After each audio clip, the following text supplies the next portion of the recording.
और जो हम अक्सर बात करते रहे कि आगे क्या होगा अगर आप धमकियां भी देते हैं, नोटिस भी देते हैं, डेडलाइंस भी देते हैं और कुछ होता नहीं है, तो कम से कम एक थोड़ा सा तो चेंज आया कि जो फैसला इन्होंने लिया कि जिन्होंने टैक्स रिटर्न बकौल एफबीआर की जिनको भरने चाहिए थे उन्होंने नहीं भरे, तो उनकी सिमें ब्लॉक करने का फैसला किया। लेकिन मामला यहाँ पर देखिए कामरान, ये आम एडमिनिस्ट्रेटिव फैसला नहीं था हुकूमत का या एफबीआर का।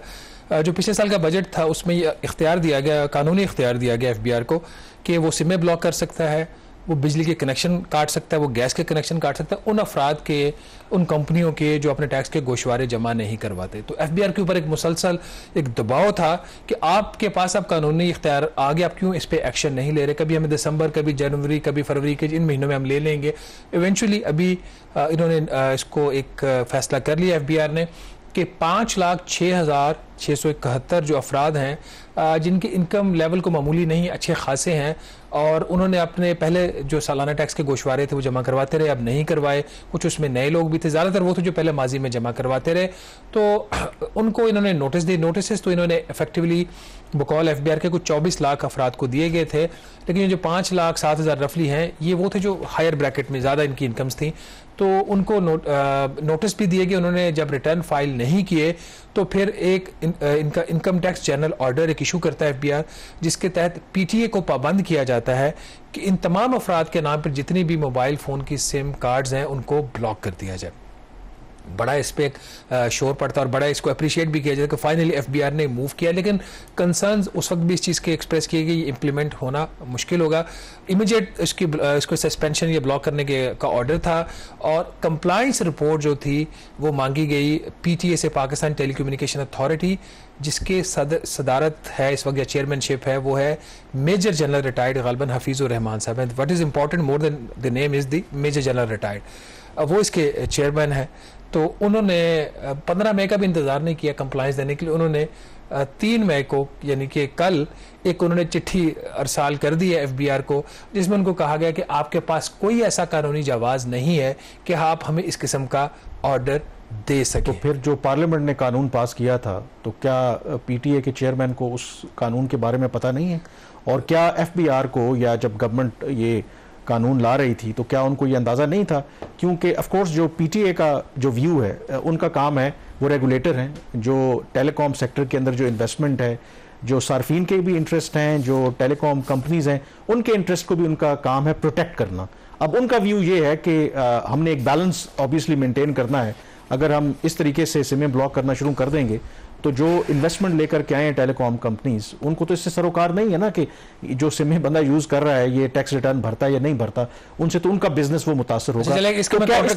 मेरा सवाल ये है कि क्या गवर्नमेंट ने ये कानून बनाते वक्त ये जो पेचीदगियां हैं इनको नहीं उन्होंने सोचा कि पाकिस्तान टेलीकम्युनिकेशन अथॉरिटी हर स्टेज के ऊपर इन कंसल्टेशन थी एफबीआर के साथ कि कौन सी सिमें ब्लॉक करनी है, कैसे करनी है, क्या प्रोसेस होगा। पीटीए के साथ मुसलसल मुशावरत होती रही, एक कमेटी भी बनाई गई, ये बिल्कुल भी पीटीए को साइड पर रख के ये काम नहीं किया गया। अब आपने कहा जी कि कंपनी को काम बिजनेस करना है तो वो क्यों करे?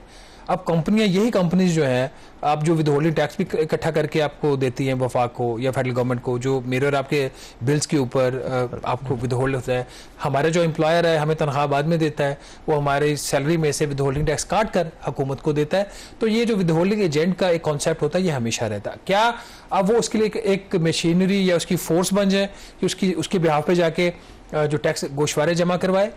उसमें देखिए इन्होंने तो एक बटन प्रेस करना था इन सिंपल वर्ड्स कि आपका ये आपके सिम कार्ड्स हैं ये ब्लॉक हो रहे हैं और इसके पीछे ये गवर्नमेंट का इंस्ट्रक्शंस हैं। कल ही एक इंसिडेंटली एक मीटिंग हुई एफबीआर में जिसकी सदारत की जनाब मोहतरम वज़ीर ख़जाना मोहम्मद औरंगज़ेब साहब ने। उसमें एफबीआर इशू सामने लेके आया कि ना तो ताजर कोऑपरेट कर रहे हैं और ना ही पीटीए और टेलीकॉम ऑपरेटर्स वो कोऑपरेट कर रहे हैं।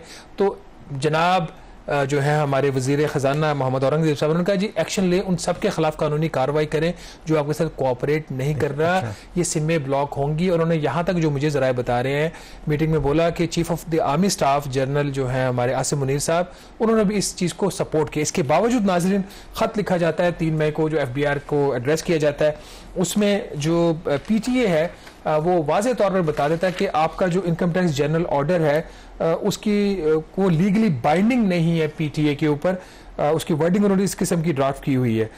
तो इसलिए उन्होंने कहा जी कि ये इम्प्लीमेंट नहीं हो सकता और उसके साथ उन्होंने कुछ मशवरे भी दिए, लेकिन मशवरे देने से पहले उन्होंने कहा जी आपका जो ऑर्डर है, अब पीटीए का काम नहीं है कि वो सोशल कॉस्ट की बात करे, वो एक रेगुलेटरी अथॉरिटी है, वो एफबीआर को बता रहा है कि आपके ऑर्डर का सोशल उसकी जो कॉस्ट है वो बड़ी होगी। वो क्या उन्होंने यहाँ पे बताया कि जी पाकिस्तान में सिर्फ 27% खवातीन ऐसी है जिनके CNICs के ऊपर जो है वो सिम कार्ड्स रजिस्टर्ड है, और बाकी जो खवातीन है और बच्चे हैं तो वो जो उनके जो सिम कार्ड्स हैं उनकी फैमिली मेंबर्स के नाम पे रजिस्टर्ड है।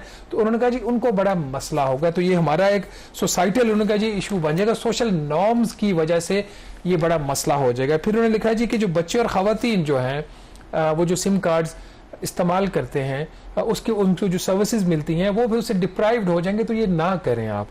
फिर तीसरी बात उन्होंने कही जी कि जो गैर मुल्की सरमायाकारी है वो मुतासिर हो सकती है कि जो कंपनीज हैं जो पाकिस्तान में टेलीकॉम ऑपरेटर्स में गैर मुल्की जो इन्वेस्टमेंट है वो इफेक्ट होती है। ये उनका पॉइंट एक वैलिड हो सकता है, ये चूंकि एज ए अथॉरिटी वो उनके भी इंटरेस्ट वॉच करते हैं, ऑपरेटर के भी और कंज्यूमर्स के भी, तो ये वाला उनका पॉइंट एक वैलिड, इसको जरूर कंसिडर किया जाए। अगली बात जो उन्होंने की, उन्होंने दुनिया की हर चीज उसमें डाल दी कि इसकी वजह से अगर सिम ब्लॉक्स होती हैं तो क्या होगा कि जी बैंकिंग जो ट्रांजैक्शंस हैं वो मुतासर हो सकती हैं। ये पीटीए का काम नहीं है सोचने का, ये स्टेट बैंक ऑफ पाकिस्तान का काम है। फिर उन्होंने कहा जी कि ई कॉमर्स मुतासर हो जाएगी, ये भी इनका काम नहीं है पीटीए का, ये किसका काम है, ये मिनिस्ट्री ऑफ कॉमर्स का काम है। फिर उन्होंने कहा जी कि ऑनलाइन जो बिजनेस एक्टिविटीज है वो डिस्टर्ब हो जाएंगी, ये भी इनका काम नहीं है। ये क्यों आके टेलीकॉम ऑपरेटर्स की बिहाफ पे बात कर रहे हैं यहाँ पे। उनके जी रेमिटेंसेस बड़ी मुतासर हो जाएंगी कि डायरेक्ट आपके फोन के ऊपर जो है वो पैसे आ जाते हैं। ये पॉइंट वैलिड है, लेकिन ये पीटीए का काम नहीं है। इसके साथ ही उनका जी फाइनेंशियल जो सपोर्ट मिलती है फैमिलीज को वो नहीं मिलेगी तो बड़ा मसला हो जाएगा सोसाइटी के अंदर। और उन्होंने कहा जी ई हेल्थ भी एक है तो वो भी मुतासिर होगी। और मशवरा उन्होंने एफबीआर को क्या दिया कि, और उन्होंने कहा जी आप सिम्स ब्लॉक ना करें, आप इनको जरा SMS भेज के इनको कन्विंस करने की कोशिश करें कि अपने इनकम टैक्स के गोशवारे जमा करवा दे। तो जनाब वजीर खजाना साहब आपने फरमाया था कि एक्शन होगा, कानूनी कार्रवाई होगी, तो पीटीए ने तो खत लिख दिया है, अब जो बॉल है वो आपके कोर्ट में है। शहबाज, मेरे ख्याल में वैसे तो मुफ्त के मशवरे देने नहीं चाहिए, मैं एफबीआर को एक मशवरा देना चाहता हूं। अगर आप चाहते हैं कि इस पर पीटीए अमल दरामद करे तो आप वो ढूंढें कि वो कौन सी अथॉरिटी है या वो कौन से इंडिविजुअल या वो शख्सियात हैं जिन्होंने खामोशी के साथ, आपको पता है कि पाकिस्तान में गुज़श्ता कई माह से ट्विटर या जो अब एक्स है वो पाकिस्तान में बैन है, तो आप चुप करके उनसे राब्ता करें और मैं देखता हूं कि फिर पीटीए के जो चेयरमैन है वो कैसे एफबीआर को, लेकिन वो इस पर मेरे ख्याल में अमल दरामद हो जाएगा। बड़ा तो आपका अच्छा है, देखो मैंने बड़ा, लेकिन आगे जो चेयरमैन है वो भी मेजर जनरल रिटायर्ड है। नहीं मैं वही कह रहा हूं, लेकिन अगर उनसे भी कोई ऊपर, अगर अच्छा वेरी ब्रीफली हमें ब्रेक पे जाना, हमारे पास टाइम कम है। एक और इस पे नाजरीन जो एक गवर्नमेंट की एक कैंपेन थी कि जो ताजिर हैं उनको रजिस्टर्ड करना है वॉलंटरीली, उनको कहा गया कि वो हो जाए रजिस्टर्ड। उसकी जो डेडलाइन थी 30 अप्रैल की थी और 30 अप्रैल का नंबर इंतहाई शानदार था। 75 जो पाकिस्तान के ताजिर हैं 6 बड़े शहरों से, उन्होंने अपने जो है वो एफबीआर के साथ रजिस्टर्ड हम हो गए हैं। तो एफबीआर को मुबारकबाद देते हैं कि 75 अफराद का आपके ऊपर एतमाद है, उन्होंने आपको इस काबिल समझा 32 लाख में से कि वो आए और आपके साथ रजिस्टर्ड हुए। तो एफबीआर से एक और मुफ्त मशवरा मैं भी देता हूं, एफबीआर को चाहिए कि इन 75 जो ताजर है इनका खसूसी खाना करें